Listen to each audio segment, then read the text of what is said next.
The White House responded today to critics who say the United States is getting nothing in return for agreeing to summit with North Korean leader Kim Jong Un.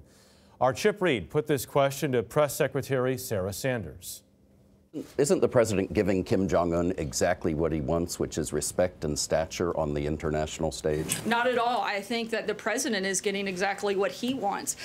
He is getting the opportunity to have the North Koreans actually denuclearize. But there's no guarantee this will be any more than a photo op, and the president gets nothing. I definitely don't think that the president's getting nothing. The president will not have the meeting without seeing concrete steps and concrete actions take place by North Korea. All right, Chip Reed and Sarah Sanders earlier today. Joining us now, Margaret Brennan, our senior foreign affairs correspondent and moderator of Face the Nation.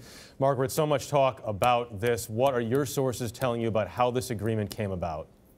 Well, the president has long said that under the right circumstances, he would be willing to meet with Kim Jong Un. But yesterday, he surprised his own national security team by quickly deciding that the time was ripe based on Kim Jong Un's pledge to hold off on testing his nuclear and missile programs.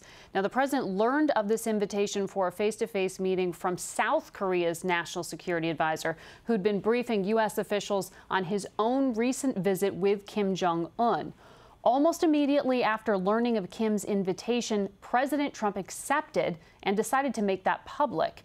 And it caught some officials off guard, as they'd expected to be able to mull over options and figure out exactly what a presidential encounter would even look like. And so, Margaret, what are the potential risks to look out for in holding this meeting?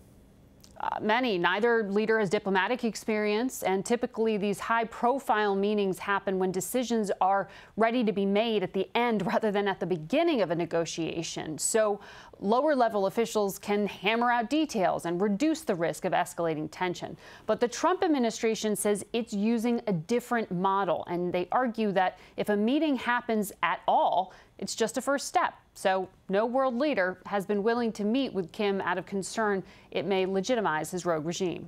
All right, Margaret, thank you very much. Margaret's guests this Sunday on Face the Nation include the director of the CIA, Mike Pompeo.